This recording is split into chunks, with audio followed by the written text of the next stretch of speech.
Cuando estudiamos las parábolas de la Biblia, podemos comparar el estudio de estas parábolas como con un viaje que nosotros hacemos de recreo o de vacaciones a otro lugar. La ilustración no es perfecta, pero nos ayuda a nosotros a entender algo. Cuando hacemos estos viajes, y esto lo vi con un pastor amigo, porque él fue posteando todos los lugares que visitó, y mi esposa me dijo, mira, me gustaría de pronto embarcarme en un viaje de esa naturaleza. De pronto estaba en el arca de Noé, la réplica que hicieron a tamaño, a escala real. De pronto estaban en el Gran Cañón, de pronto estaban en un lago enorme. Entonces, cuando uno viaja así durante varios días y también visita tantos lugares, es evidente que uno se va parando no solo en un parque, no solo en un lugar de distracción o de descanso, también uno se va parando a dormir en un hotel. Puede pasar a un río, a una playa. Muchas experiencias se viven. Y con estas experiencias de vacaciones de esa naturaleza, que yo se las recomendaría a cualquiera que lo pueda hacer, porque la verdad que se recargan las baterías. Uno tiene una experiencia en un lugar de una naturaleza, una experiencia de otra naturaleza en otro lugar. Para los que les gustan los lagos, las playas, los ríos, son experiencias más impactantes. Para los que les gustan el área desértica, quizá el Gran Cañón resulte un lugar de mayor atractivo. Pero para los que les gusta dormir mucho, llegar a un hotel debe ser algo extraordinario, ¿verdad? Así que cada una de estas experiencias nos va marcando dependiendo de nuestras inclinaciones, nuestros gustos. Y luego el cúmulo total de todas esas experiencias, más el beneficio de las que más nos gustaron, son las cosas que le dan como ese sentido de bienestar a uno. Y uno siente que valió la pena, que descansó y que está listo para hacerlo en cualquier otro momento. El estudio de las parábolas es algo así. ¿Alguien me podría decir cuando ha leído las parábolas de la Biblia, una de las que más le ha llamado la atención, de la que siempre como que le cautiva? ¿Alguien me puede decir eso? Vamos a ver. Cecilia. Las 10 vírgenes. Bien, mira qué interesante. ¿Alguien puede mencionar otra que le ha cautivado? Luz. La de la oveja perdida. Una parábola impresionante. Eh, el hijo pródigo. Perfecto, esa estaba en mi mente porque es una de las parábolas que a mí en especial me cautiva más. Zenén, Darkis. Bueno, el sembrador salió a sembrar. Puede que una parábola también nos impacte más que otra. Es difícil ser más impactado por la parábola del siervo malo imprudente que por la parábola del padre amante, que era el que tenía 2 hijos, que la del hijo pródigo también llamada. Así que uno siempre se siente un poco más cómodo con la del muchacho que se fue de casa, que con la de también la del mayordomo infiel. Así que cada parábola tiene su enseñanza, pero unas, como las experiencias de vacaciones, impactan más la vida de una. Vamos a ver algunos asuntitos. Y lo primero, miren, vamos a recordar que nosotros al leer las parábolas y al leer la Biblia, cualquier parte de la Biblia, debemos recordar que estamos leyendo un escrito muy antiguo. Aún para nosotros que vivimos en el periodo posterior al Nuevo Testamento, que no vivimos durante el periodo del Antiguo Testamento, ya el Nuevo Testamento, que oiganle el nombre, nuevo, ya está a 2000 años de distancia de nosotros. Así que estamos leyendo un libro que está anclado en un tiempo muy distante, que fue escrito en un contexto cultural muy diferente al nuestro, muy diferente. Así que al leer las parábolas, aunque son ilustraciones y son fáciles de leer, no siempre son fáciles de interpretar. Por ejemplo, hagan riquezas. ¿Recuerdan la parábola del mayordomo infiel? Y tú dices, ¿cómo Cristo puede decir que hagan riquezas así como riquezas que no son cosas como honestas? ¿Cuál es? ¿Por qué se elogia a un individuo que tiene una conducta moral tan cuestionable? ¿Qué es lo que hay? ¿Cuál es la enseñanza? Y siempre pasa eso. La parábola de el rico y Lázaro, que muchos dicen que no es una parábola, la vamos a estudiar después. Pero tú dices, bueno, pues parece rico y Lázaro, ¿verdad? Sí, de pronto parece que realmente cuando tú mueres te vas inmediatamente a otro lugar, aunque el cuerpo se quede aquí, el alma se va a algún lugar. Cuando leemos esos relatos y no entendemos qué hay allí detrás, qué es lo que se está tratando de enseñar, podemos justificar creencias equivocadas y citar una parábola para decir esto es lo que dice allí.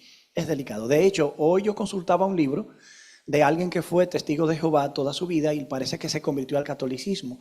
Digo parece, no lo dice, pero de la manera que critican los luteranos, me da la impresión de que tiene la animaversión católica contra Lutero. Imagínate, Lutero es una plaga para el catolicismo, porque fue el que inició la reforma y dividió el cristianismo, ¿verdad? Resulta que él decía que las parábolas no se deben interpretar como Lutero la interpretó o los protestantes la interpretan, y que tampoco era como los testigos de Jehová decían. Entonces él empieza a citar los primeros escritores de la iglesia cristiana llamados los padres posapostólicos, los padres de la iglesia, y ellos utilizaban un método alegórico para interpretar las escrituras. Imagínense, lo que justifica termina siendo cuestionable. O sea, la escritura se explica a sí mismo. Ese es un principio que desafortunadamente el catolicismo no termina de entender, y que muchos de nosotros, aunque lo entiende, no siempre lo aplica tampoco. Siempre estamos poniéndole el texto bíblico un sentido que generalmente no tiene. Y ese es el gran problema de las doctrinas y de los falsos maestros. Así que nosotros debemos construir un puente o construir puentes que nos lleven de nuestra cultura, nuestro tiempo, al tiempo de la Biblia y a la cultura del mundo bíblico, para poder asimilar lo que estamos leyendo. Vamos a ver un ejemplo. Vayan conmigo a Lucas capítulo 9. Lucas capítulo 9.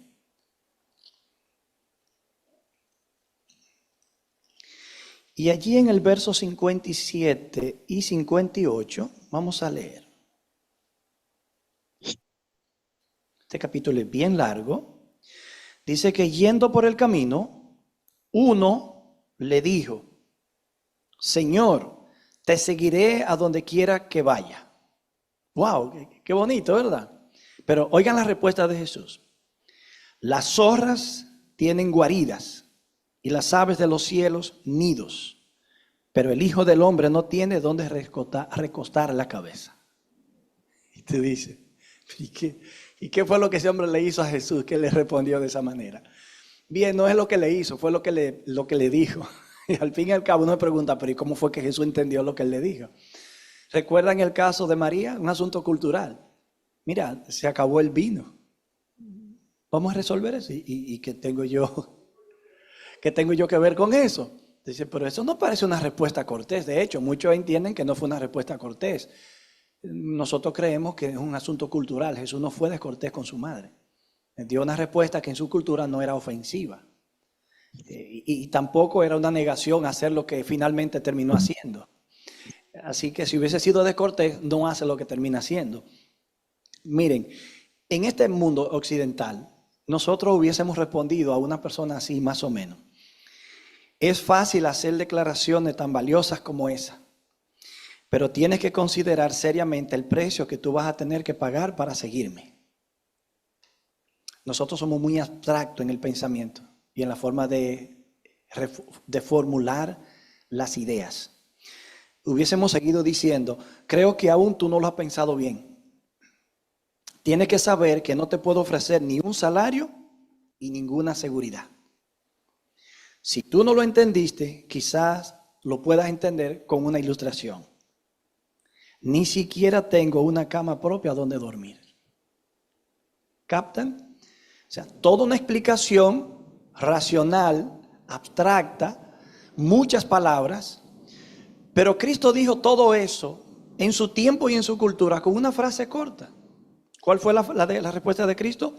Las zorras tienen guarida y las aves de los cielos tienen nidos, pero el Hijo del Hombre no tiene donde recostar la cabeza. Cristo lo que está diciendo es, ok, está bien, tú estás dispuesto a seguirme, pero tú sabes cuáles son las implicaciones de esa decisión que tú estás tomando. Mire, nosotros tenemos que leerlo, interpretarlo y comentarlo. ¿Tú estás seguro que tú quieres seguirme? ¿Te mueve la motivación correcta para seguirme? Porque si lo que te trae es lo que trajo a Judas, tú estás en el lugar equivocado. ¿Me están siguiendo? Y otra, yo no solo no te puedo ofrecer nada. Así que si tú vienes por interés material, estás viniendo al lugar equivocado. Tampoco te puedo garantizar nada. Porque si hubo algo que Cristo dijo fue, de la copa que yo bebo, ustedes también la beberán. Y muchos de ustedes serán entregados. Los primeros enemigos de ustedes van a ser los de su casa.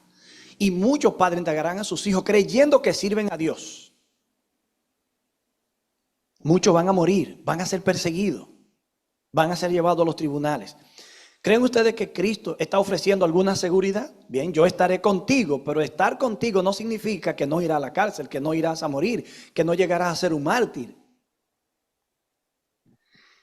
Pero las declaraciones tienen una fuerza impactante y uno necesita comprender esas realidades.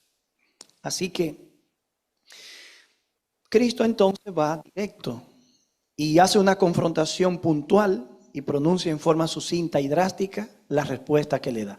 Si tú sigues leyendo, vas a encontrar que alguien dijo, maestro, yo te voy a seguir, pero déjame primero enterrar a mis padres. Algo que no significa, oigan bien, que estaba en un proceso de velatorio. Eso sencillamente significa, déjame cumplir mis deberes en el hogar. Miren, nosotros necesitamos entender. Y Cristo le dijo, no, deja que los muertos entierren a los muertos. Y tú sígueme. Interesante, ¿verdad? En nuestra cultura nosotros razonamos la religión, la teología, las ideas, la política de manera muy abstracta. Por eso necesitamos incluir ilustraciones en lo que decimos y enseñamos para que la verdad que estamos transmitiendo se grabe. Eso tú no lo vas a encontrar en la escuela, en la academia. En la última clase que yo tomé fueron 3 días, desde las 9 hasta las 3 y hasta las 4. Información, información, información, información. Hora y media después, 15 minutos de receso. Toma agua, estírate un poquito y vuelve y siéntate. Un PowerPoint y letras, letras, letras, información, información, cosas complicadas, mucha historia. Y hubo un pastor que estaba al lado mío, en una dijo, se me va a quemar el cerebro. Yo le dije, tranquilo, tranquilo, haz un ejercicio de respiración, informaciones complejas. Yo hubiese sido el maestro y hubiese puesto algunos momentos de cosas prácticas. Trabajar de 2 en 3 sobre un tema y lo separo. ¿Ve? Después lo pongo a hacer una ponencia. Después lo pongo a tratar algo práctico que le ocurrió. Pero fueron 3 días de información, información, información, información, información. A mí no me cansa tanto porque me gusta la información. Pero aún yo estaba cansado y me gusta. Era un esfuerzo tremendo. Después que tú comías, entrar a 2 horas de información y no dormirte o no sentir que te iba a dormir. Nosotros somos muy abstractos y ni siquiera casi habían ilustraciones para tratar de entender lo que estaba ocurriendo. Pero Jesús no usó las parábolas. Tampoco creamos que Cristo cada vez que pone una parábola está ilustrando algo. No.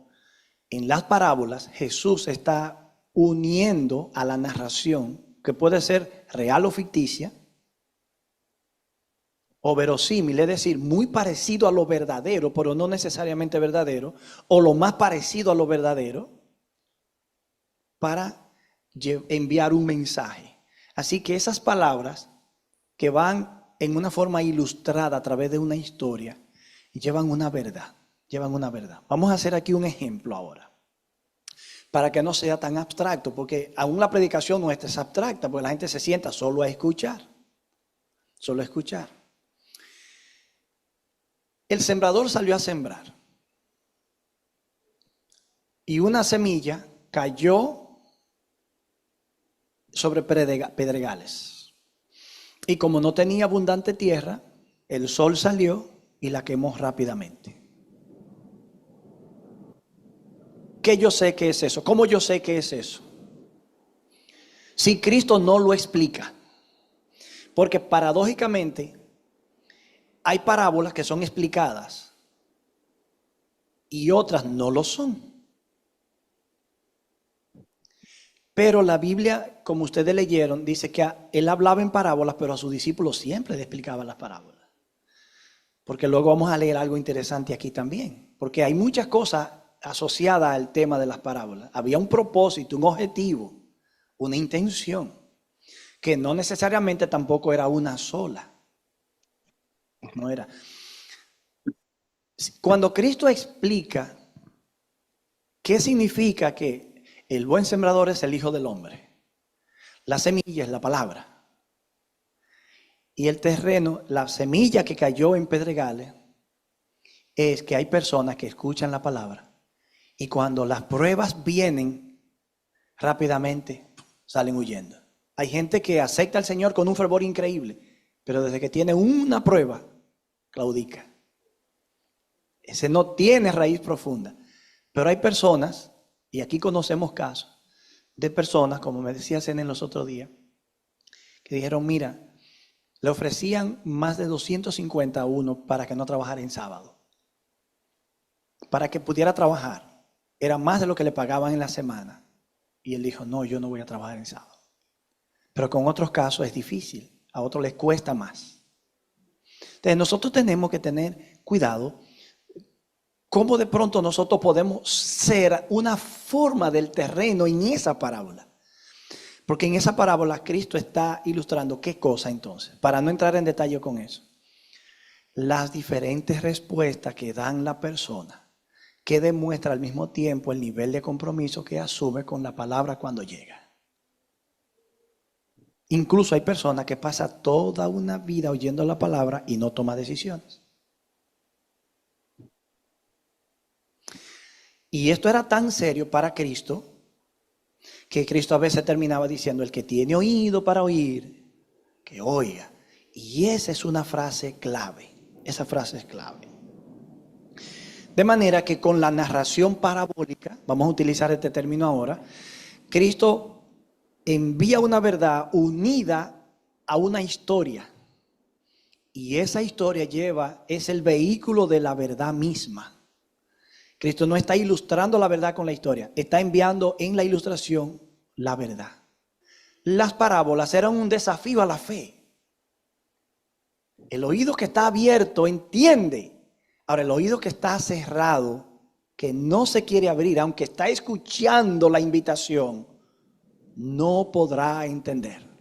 No podrá entender. De manera que, ¿qué es una parábola? Vamos a ver ahora un poquito eso. ¿Qué es una parábola? Bueno, pero voy a volver a esa historia y perdónenme. Ese testimonio abrió una puerta de testimonio en la misma línea. Y todos pudieron decir lo mismo.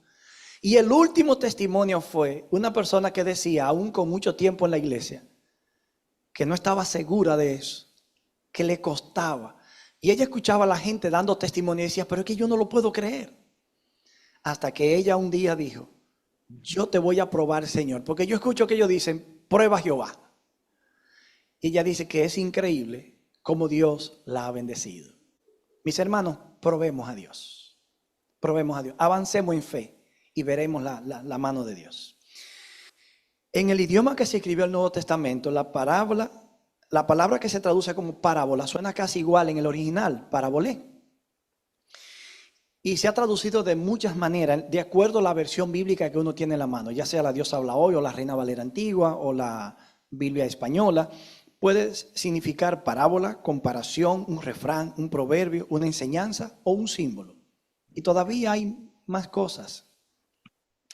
Esa palabra, parabolé, como yo la pronuncié ahora, te da la idea de que es una palabra compuesta de dos partes. Para, que significa al lado de, y volé, el verbo, que significa arrojar. Entonces, si unimos ambos significados, yo necesito conceptualizar. Si unimos ambos significados, tenemos algo que está al lado de algo que va en camino.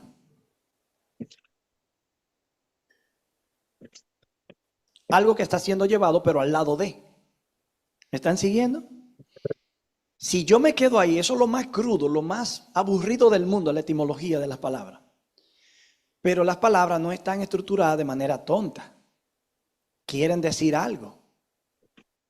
Si yo tomo el sentido etimológico ahora, ahí como está crudo, una parábola es una verdad que está siendo llevada por algo. Cristo tomó la verdad de los misterios de su reino y lo envió por medio de la ilustración. ¿Me están siguiendo? La ilustración es el vehículo que sirve de acompaña la verdad que Cristo está enviando. Cuando Jesús decía, voy a decir una parábola hoy. Voy a hacer, aquí los tengo reunidos, le voy a hablar en parábola. Cristo le está enviando su mensaje a través de una ilustración, unido a esa ilustración. Por eso la ilustración misma es el mensaje. Quizá usted ha escuchado la expresión paracletos. ¿En algún momento la ha escuchado? Paracletos es el término que se traduce como abogado en 1 de Juan 2:1. Abogado tenemos a Jesucristo el justo. Es decir, paracleto tenemos. Pero también es la palabra que se traduce, le voy a enviar otro consolador, otro paracletos. ¿Y no le suena algo parecido en parabolé y paracletos? ¿Qué le suena parecido? Ayúdenme, que eso no es difícil. Ahí está para y luego cletos. Pues miren, para naturalmente es al lado de, ¿verdad? Y cletos significa llamado o uno que es llamado. Yo me voy, pero no lo voy a dejar huérfanos. Yo rogaré al Padre y Él os dará otro consolador. Otros paracletos. Otro que estará al lado de. Que ha sido llamado para estar al lado de. Cuando la gente dice que el Espíritu Santo es una fuerza, incluso niega el significado básico de la palabra. Es una tontería decir eso. Es ignorar el significado básico de la palabra. El Espíritu Santo es otro como Jesús, igual a Él. Llamado, enviado. Él pide al Padre para que lo envíe. Él lo llama para que esté al lado de. Y cuando Él venga estará con vosotros. Pero mucho más, va todavía más allá. Estará en vosotros. Ustedes le conocen. El mundo no lo conoce. Porque el mundo no lo puede ver. Pero ¿por qué el mundo no lo puede ver y yo lo conozco y lo puedo ver? Porque como yo soy una persona convertida, tengo una conexión con Dios, que aunque no lo veo, sé que Dios está al lado mío y viviendo en mí. ¿Me están siguiendo? ¿Por qué el mundo no lo ve ni le conoce? Porque el mundo no tiene esa experiencia, porque el mundo no está convertido. Pero cada vez que un incrédulo cree y se convierte, ahora el Espíritu Santo no solo está al lado de, también está en él. Eso es un tema aparte del Espíritu Santo. Pero es la idea de la palabra. La idea de la palabra. La parábola es eso, algo que Cristo está enviando al lado de. Un mensaje, una verdad, una instrucción a través de. Y eso es bonito. Los significados más probables, y con esto terminamos esta parte, puede ser comparación o figura, o un dicho agudo y adagio que Cristo está diciendo, y un proverbio o un enigma. Un enigma. Un enigma tiene sentido porque a veces Cristo termina diciendo, el que tiene oído para oír, que oiga. De hecho, cada vez que Cristo dice un dicho enigmático, lo termina diciendo de esa manera, porque Él sabe. En Apocalipsis es diferente, dice, el que tiene sabiduría, que cuente el número de la bestia. Sí, y en las iglesias, el que tiene oído para oír, que oiga lo que el Espíritu dice a la iglesia, porque el mensaje va codificado. Está hablando de Jezabel, pero realmente Jezabel no está ahí. Jezabel representa un problema religioso de apostasía. Antipas, mi testigo fiel, puede que haya sido un testigo, un mártir real.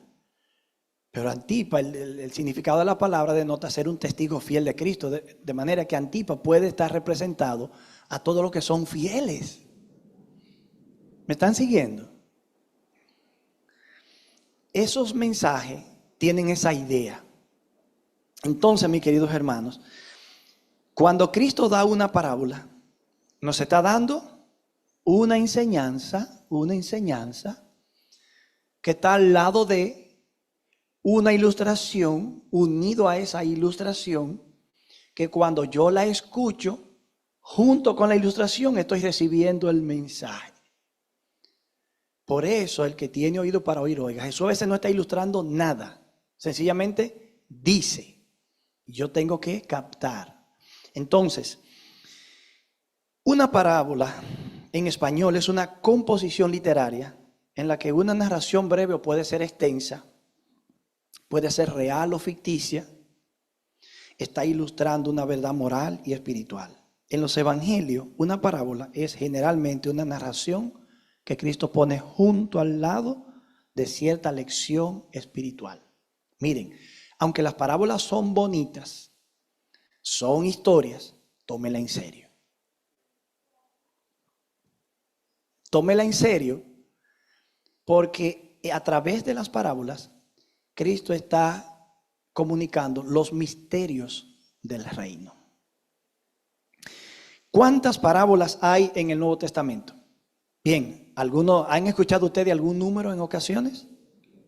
Algunos dicen que hay más de 60. Otros dicen que no son ni 30.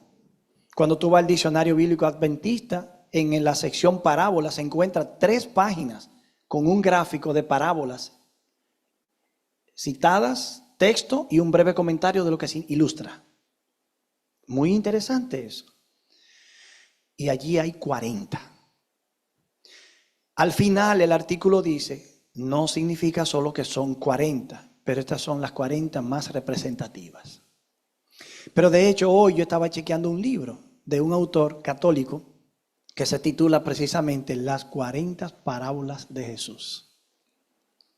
No dice 40 parábolas de Jesús, que ese fue el título que el libro debió tener.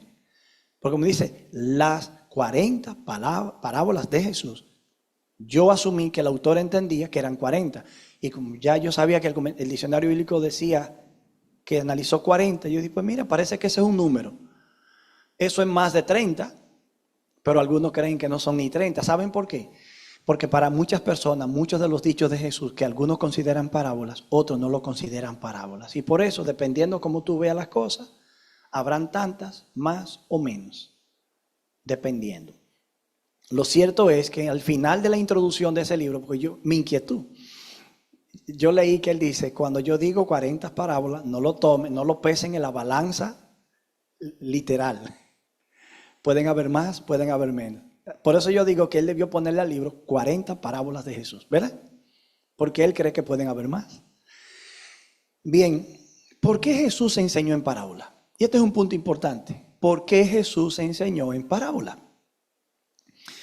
Enseñó Jesús solo en parábola para que su enseñara fuera más fácil de comprender, más accesible. ¿Ustedes oyeron como yo dije? ¿Solo con ese propósito? No. Y posiblemente más de 2. Mira por qué Zenén.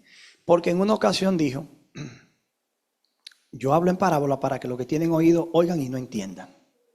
Entonces no fue para ponerla fácil. Capta el punto.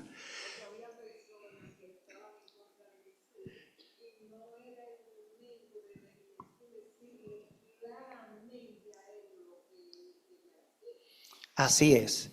Entonces vamos a ver que las parábolas tienen, como yo decía, un objetivo, claro, definido, pero que abarca varios frentes. Van en la misma dirección para todo el mundo, de Jesús hacia ellos. Pero con algunos ocurre una cosa y con otros ocurre otra. Piensen, por ejemplo, cuando el sol sale para todo, dice una frase. Pero cuando el sol sale y golpea la arcilla, ¿qué hace con ella? La endurece. Y con la cera, la debilita.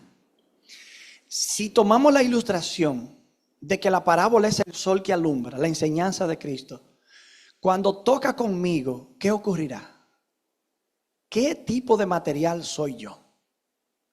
Que esa idea no está lejos de la parábola del sembrador, porque en esa parábola, la semilla que cae en pedregales, es decir, es la palabra que está cayendo en un tipo de persona.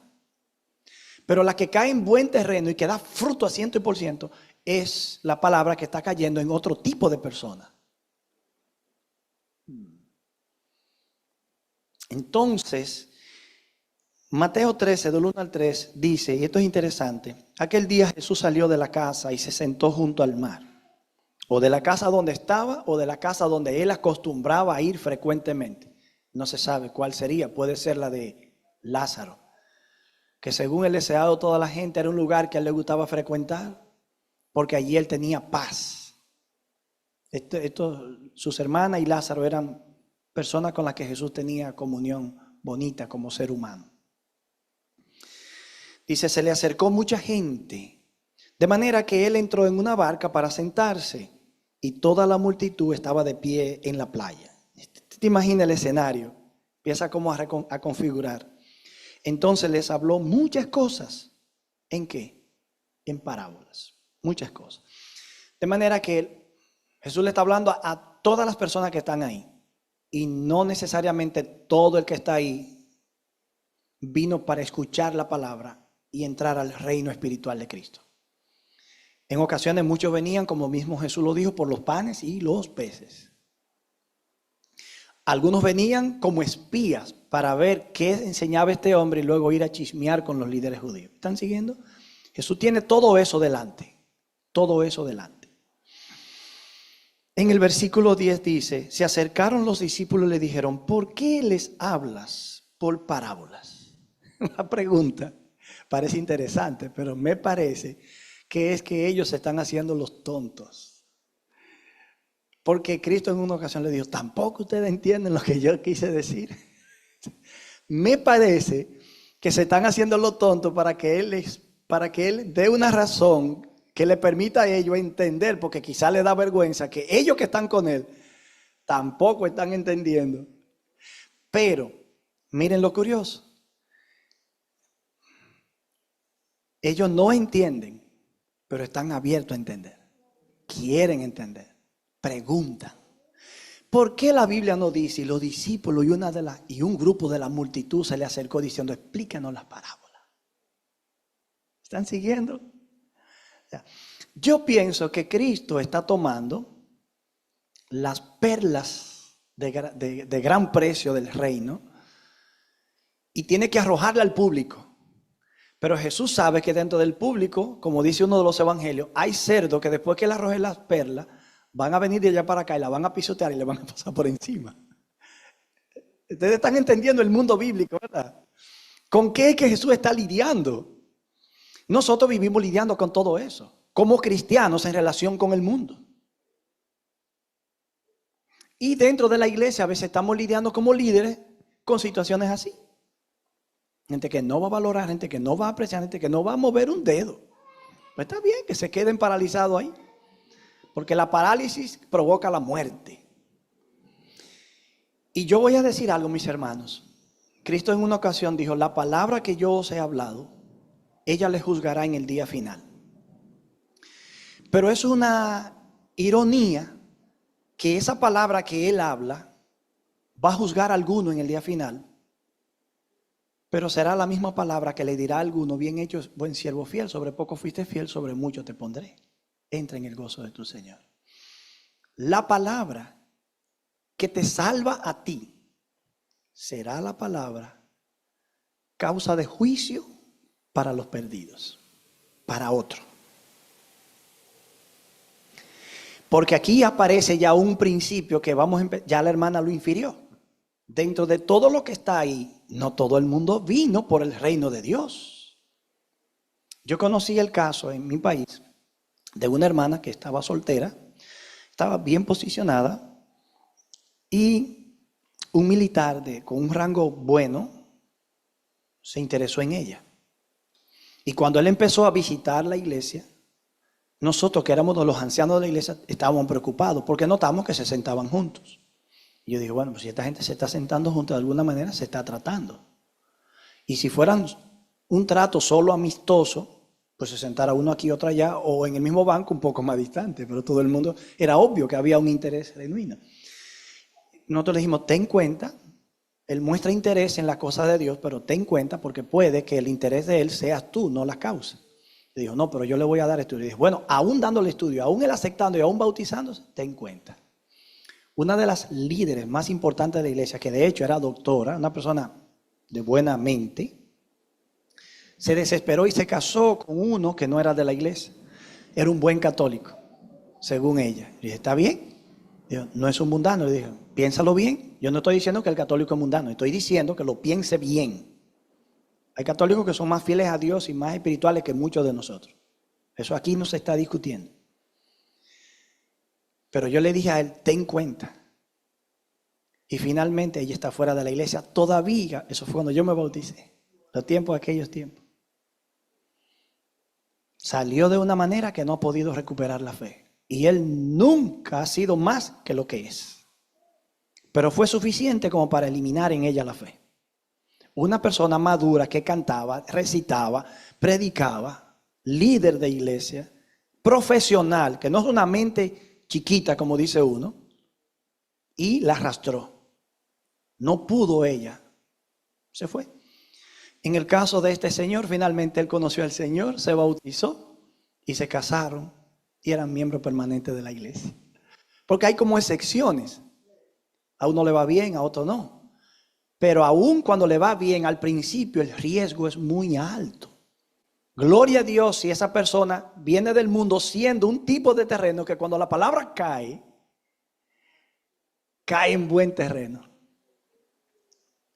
Porque eso lo cambia todo, lo cambia todo. Así que los discípulos, ¿entendían o no entendían? Bien, yo creo que no estaban dispuestos, no estaban entendiendo todo, pero el hecho de que estaban preguntando indica que la enseñanza los inquietó. Entonces, por eso Cristo le abría el corazón a ellos. Miren, verso 11 al 17, en Mateo capítulo 13, vamos a leer allí un poquito. Busquen en la Biblia y vayan leyendo conmigo. Si lo pongo a leer, se crea un vacío en la conversación para los que están conectados en línea porque no tienen micrófono. Mateo capítulo 13. Verso 11 al 17. Cuando ellos le preguntaron, ¿por qué hablas en parábolas? Jesús respondió largamente. Esto indica que lo largo de la respuesta indica que para Jesús la pregunta cayó bien. Capítulo 13, verso 11 al 23. Pero también indica que para él la pregunta no se respondía con una oración puntual, como por ejemplo, las aves tienen nido y las zorras tienen cueva, pero yo no tengo dónde recostar la cabeza. Eso fue algo puntual. Pudo haber sido 5 veces esa declaración en magnitud, pero fue esa. Jesús le dijo, porque a ustedes les es dado saber los misterios del reino de los cielos. Guarde eso porque lo vamos a usar mucho. Las parábolas son un vehículo para comunicar los misterios del reino de los cielos. Pues a cualquiera que tiene, como ustedes que ya tienen, se le va a dar y tendrá más. Pero el que no tiene, aún lo que tiene le será quitado. Miren qué ironía. Ahí hay gente que ya tiene algo recibido. Se le va a dar más porque está abierto. Pero hay gente que tiene algo, pero ha estado muriendo. Si ese oído se cerró, aún lo poco que hay se perderá. Se perderá. Por eso les hablo en parábola. Y hay una razón. Porque viendo no ven. Y oyendo no oyen ni entienden. De manera que se cumple en ello la profecía de Isaías que dijo: de oído oiréis y no entenderéis. Y viendo veréis y no percibiréis. Ahora, muchos han llegado a creer, y sobre esto vamos a volver en otro tema, que Dios es el que está haciendo eso, endureciendo los corazones. No. Yo creo que hay pasajes en los que la Biblia dice que Dios hace algo así.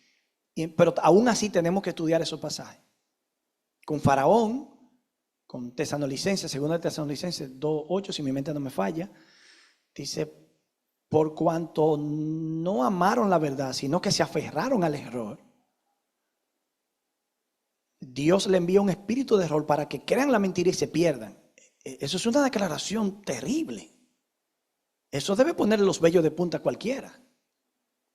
Pero ahí el texto está lidiando con otra cosa. Con otra cosa. Ante la cual Dios no puede hacer menos que dejar que cosechen lo que están sembrando. ¿Captan? ¿Eso es lo que ustedes quieren? Ténganlo. ¿Me doy a entender? Entonces, Cristo dijo, por eso yo le hablo. Entonces dice aquí, ¿por qué oyendo no oyen? Y no entienden. ¿Y por qué viendo no ven? No perciben. El verso 15 dice, porque el corazón de este pueblo se ha entorpecido. Con los oídos oyen pesadamente y han cerrado sus ojos para no ver con los ojos y no oír con los oídos, ni con el corazón entienden, ni tampoco se convierten para que yo los sane. Hay un problema en un grupo de personas que no va a permitir que los misterios del reino se abran en esos corazones. ¿Y cuál es? Un corazón duro. Usando la frase de Hebreo, porque no hay tiempo esta noche para tratar todo eso. Pero vamos a retomar esto en el siguiente tema y luego entramos en la parábola. Un corazón malo de incredulidad es la frase que Hebreos utiliza. Porque está hablando de la actitud interior del ser que de manera contumaz, rebelde, se cierra a lo de Dios. Como Caín, no es que no se conoce de Dios, no es que no se sabe de Dios, no es que no se crea que Dios está ahí o es superior. Como los demonios creen y tiemblan. No es que no creen, pero olvídate, esa creencia no llega a ningún sitio, no cambia nada. Siguen siendo los mismos demonios y haciendo las mismas maldades que hacen, las mismas iniquidades. Dice, pero bienaventurados vosotros, vuestros ojos, porque ven, vuestros oídos, porque oyen. De cierto os digo que muchos profetas y justos desearon ver lo que ustedes ven y no lo vieron, y oír lo que ustedes oyen y no lo oyeron. Bendito Dios, tremendo eso. Es que lo que Cristo está enseñando es algo que, como él mismo termina diciendo ahí, vamos a decirlo en un buen dominicano, tú sabes la cantidad de gente que ha querido escuchar eso, aunque sea a la distancia. Y yo estoy aquí caminando entre ustedes todos los días, como dice Apocalipsis, que está metido entre los 7 candelabros caminando. Y no hacen caso. ¿Qué creen ustedes que terminará ocurriendo con un corazón así? Usted no tiene que ser ni profeta ni adivino. No. Si el corazón no se doblega a Dios, se endurece. Y con cada acto de resistencia es un paso más hacia la dureza. Y un día habla Cristo mismo en persona y el Espíritu Santo se mete entre la multitud y arroja ese rayo de luz. Y todo el mundo escucha lo mismo, entiende lo mismo, pero todos terminan decidiendo cosas diferentes. Un grupo abrazan y aceptan y otro lo objetan. Cuando el corazón llega a un nivel de dureza tal, entonces podemos decir que se cumple lo que dice la Biblia. Se ha cometido el pecado contra el Espíritu Santo. El pecado imperdonable. No porque Dios no pueda perdonar todo tipo de pecado. Porque Jesús, cuando murió en la cruz, no dejó de pagar por uno solo. Pagó por todos. Es que ese tipo de pecado es aquel que no se reconoce, que no se confiesa. Como no se reconoce, no se confesará. Como no se confiesa, no se perdonará. ¿Me están siguiendo? De manera que vamos a dejarlo hasta aquí. yo creo que una cosa resulta clara. Las parábolas, bonitas como son, hay que tomarlas en serio. Porque esas parábolas están abriendo los misterios del reino. Misterios que, como dice Pedro en una de sus cartas, los profetas miraron de lejos para ver en quién se iba a cumplir, de quién era que se estaba hablando, cuándo se iba a cumplir. Miraban de lejos. La idea que el texto da en el original, ¿saben cuál es? Como cuando tú haces así. Se entiende, ¿verdad? Que aunque tú no estás diciendo que te interesa lo que está allá, el gesto que tú estás haciendo dice como que tú tienes un interés increíble. ¿Me están siguiendo? Ellos se asomaron así como en la cortina que separa su presente del futuro y trataron de ver en quién es. Y Cristo dice, y muchos desearon escuchar eso. Y debe ser triste para mí, como predicador o como pastor, que yo pueda no solo estar escuchando, sino predicando eso y que eso llegue a mis oídos y no logre nada. ¿Me están siguiendo, mis hermanos? Ojalá que el Señor pueda iluminarnos. Estudiar su palabra siempre será una bendición. Y les ruego a ustedes que puedan ir a la parábola del buen sembrador, Mateo capítulo 13, leerla, releerla, notar la explicación que Jesús da y hacer notitas como para profundizar. Y si quieren en Google buscar un comentario sobre la parábola, usted pone por ejemplo, comentario sobre la parábola del buen sembrador y te van a aparecer muchas opciones. No te preocupes. Si algo no se entendió bien, aquí lo podemos ajustar. Lo importante es que investiguemos. Siempre que uno lee encuentra cosas que están bien, cosas que están media bien, cosas que están mal, cosas que están malísimas. Con el tiempo el discernimiento te llega y tú rechazas lo malo y como dice Pablo, te queda con lo bueno. Esa es la idea. Lea, fórmese, prepárese, instrúyase. Tratemos de estudiar estas parábolas. Así que yo no sé, amigos hermanos, si alguno de ustedes quisieran que oremos a nuestro Dios esta noche, para pedirle que los misterios del reino nos sean revelados, que podamos entenderlo y que nosotros seamos de los que, si no entendemos, preguntamos.